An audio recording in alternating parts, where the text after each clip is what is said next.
In the heart of the Whispering Woods, where the trees stood tall and the streams giggled over smooth stones, lived two best friends, Felix the fox and Barnaby the bear.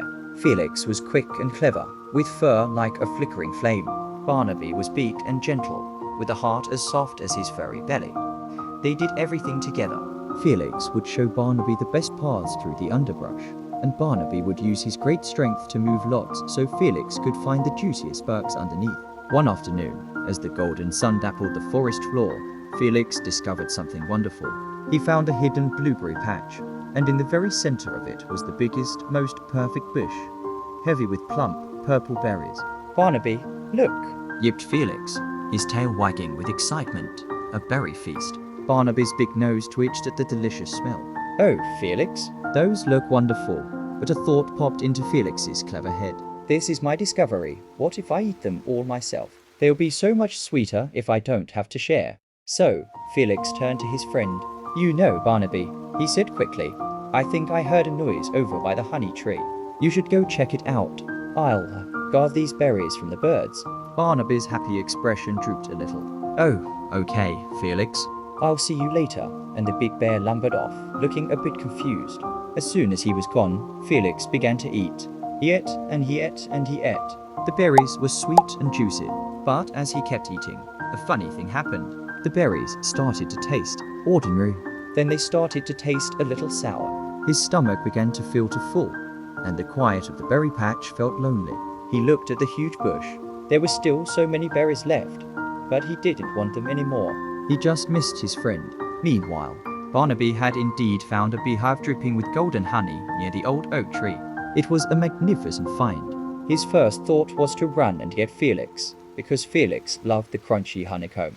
But then he remembered how Felix had sent him away from the berries. A small hurt feeling made him think, "Well, this is my honey. Why should I share?" So, Barnaby ate.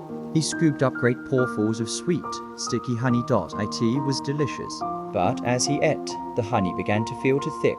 It stuck to his fur and felt heavy in his belly.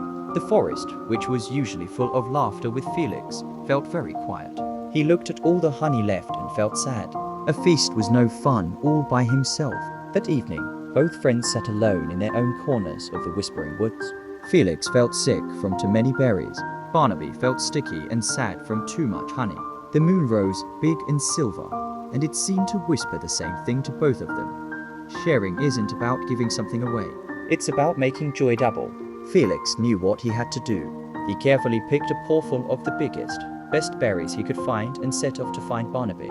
At the very same time, Barnaby was carefully scooping a large piece of honeycomb onto a big leaf. He set off to find Felix. They met in a clearing right under the moon. There was a moment of quiet surprise. Then, both held out their gifts. "Barnaby," said Felix, his voice soft, "I saved these for you. I am sorry I didn't share before. The berries didn't taste right without you." "Felix," rumbled Barnaby, "I brought this for you. I was lonely with all that honey. It's not as sweet without a friend to enjoy it." They sat down together in the moonlit clearing. Felix gave a berry to Barnaby. Barnaby gave a piece of honeycomb to Felix.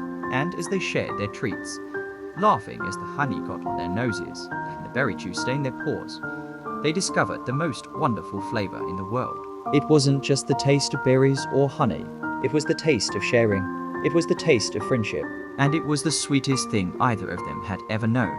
From that day on, whether they found one apple or a whole field of flowers, they always shared, because they learned that a joy shared is a joy made double. The end. Sweet dreams, little one.